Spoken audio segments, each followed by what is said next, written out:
qui est sur le sujet qu'un ami m'a donné, en me disant je te donne le sujet du cœur, parce que je suis sûre que tu en as. Alors je suis désolée, je vais peut-être vous décevoir. Il ne suffit pas d'avoir un cœur pour en avoir. Il semblerait que notre empathie s'effrite dès lors que l'on accède au pouvoir. Certains s'en donnent à cœur joie pour mépriser ceux qui n'ont pas le choix.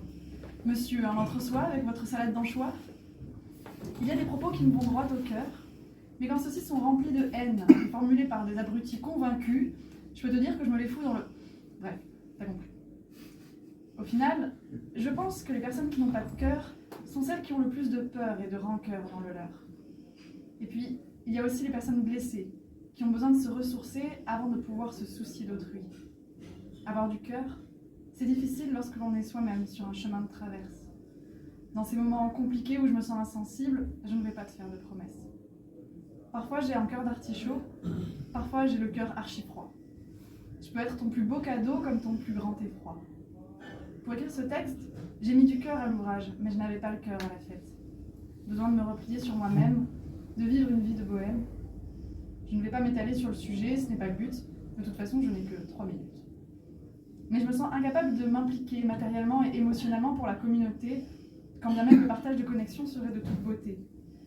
Avec le cœur, j'ai envie de dire au monde qu'il n'y est pour rien, que je me crée seul mon drame shakespearien.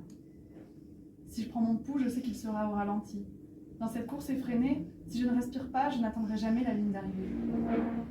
Besoin de solitude, de me retrouver dans une bulle, de prendre soin de moi avec douceur. Je ne peux aider personne tant que je n'aurai pas compris ce qui en moi déraisonne. J'ai mal au cœur de voir œuvrer ceux qui n'en ont pas, pour autant je ne me considère pas comme Mère Teresa. Désolée de vous décevoir, je n'ai pas l'impression d'être d'une grande bonté.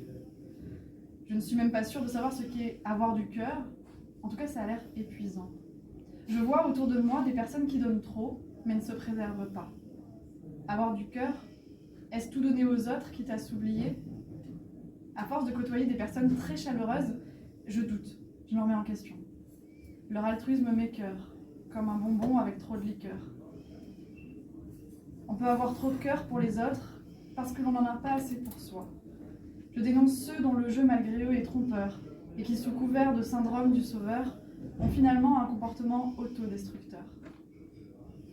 Avoir dans mon entourage des personnes qui au contraire semblent égoïstes, imparfaites, me montrent leurs zones d'ombre et de faiblesse, me permet de déculpabiliser, de voir ce qui n'est pas tout à fait normal dans ce trop-plein de générosité et de compassion qui cache un réel besoin de validation.